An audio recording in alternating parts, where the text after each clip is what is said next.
What her original question was what areas of my soul still need to be brought to the surface prior to hands-on healing? Oh, the assessment of there being a surface and at the same time a deep submerged portion to her consciousness would be the place to begin in that understanding that you are one whole homogeneous consciousness, not a collection of parts, though you may express this wholeness in the exploration of the idea of parts. Part and parcel of what you call health or healing is simply the ability to shift your point of view to express the idea of wholeness, hence one of your terms, holistic. Generally speaking, pain, dis-ease, and discomfort are caused by the resistance to the idea of wholeness itself. So therefore, wholeness, one consciousness, allows you to know in no uncertain terms there really is no deep submerged portion which must emerge before you can express the idea to assist other individuals through facilitating their own healing. Now, one of the things we often discuss is that individuals you refer to as healers, technically speaking, foundationally speaking, do not literally heal anyone else but themselves. All beings, being perfect and total creators, create their own disease, create their own sense of wholeness or health. Now, we do not say this so that individuals who have created the experience of dis-ease will judge themselves for having done so. You do still, as a society, play the game of hiding pieces of yourself from other pieces, of submerging portions or packets of your consciousness inside, shall you say, your own consciousness. And therefore, individuals who create the idea of disease are in general not aware of having done so, and did not do so on purpose with that specific aim in mind. There are individuals who do, by the way, but that is a different story. But the idea is the first realization that one can be healed is the idea that everything does emanate from within, and therefore an individual will at least have the notion or create the connection to the idea that they will have something to do with their own healing process. The healer is a facilitator, a teacher, a coach, perhaps an energy conduit.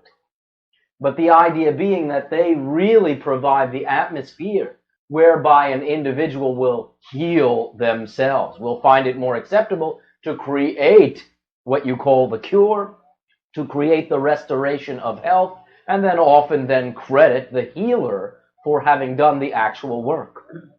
One of the important roles of anyone functioning as a facilitator or healer in this particular age of the expansion of consciousness is the idea of allowing the individual to be empowered enough to know that they have participated in their own healing. Generally, at first, in the way that your society plays with each other, you may set up the scenario that you will heal them. That allows them to then give their power away to you, and then when you facilitate them through your process, they then give themselves permission to heal, literally speaking, using you as an excuse.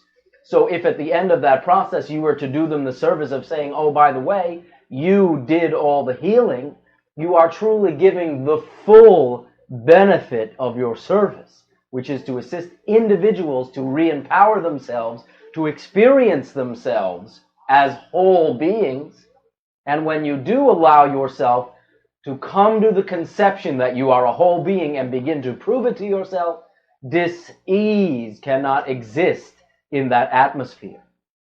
So again, firstly, transform the notion that there's something inside you that must come out. Everything you need is right there, right now, always.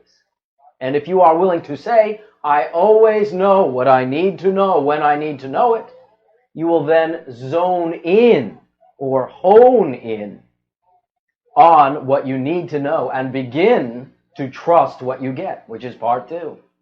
Trusting what you get. Each individual attracts all situations in their life, you and all what you perceive to be other individuals as well. And therefore, it will be up to you to recognize that as that individual attracts you, you will have something to offer to them.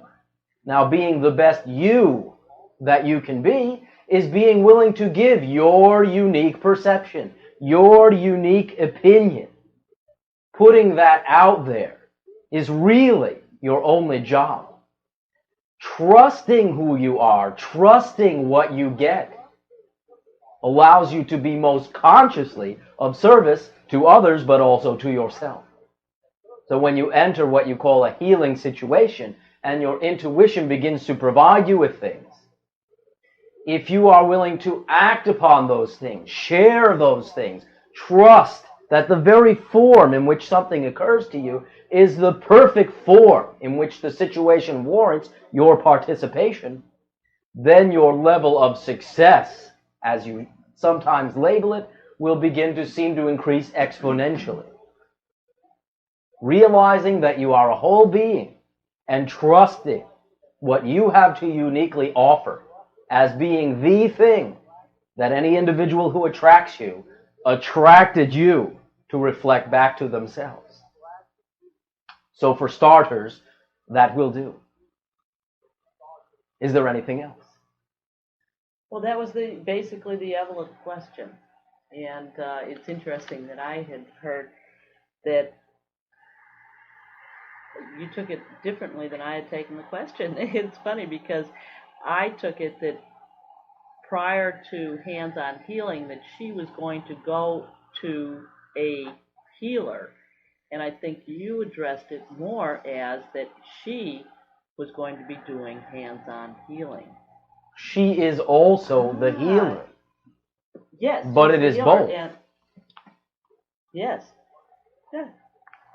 The other idea is that, as you have brought forward, switching the positions in this instance allows her to see that any external source that she will access in order to achieve a cure will truly only wind up being her willingness to allow herself to see herself as a whole being and to allow herself to heal herself, whether anyone else's hands are on or not.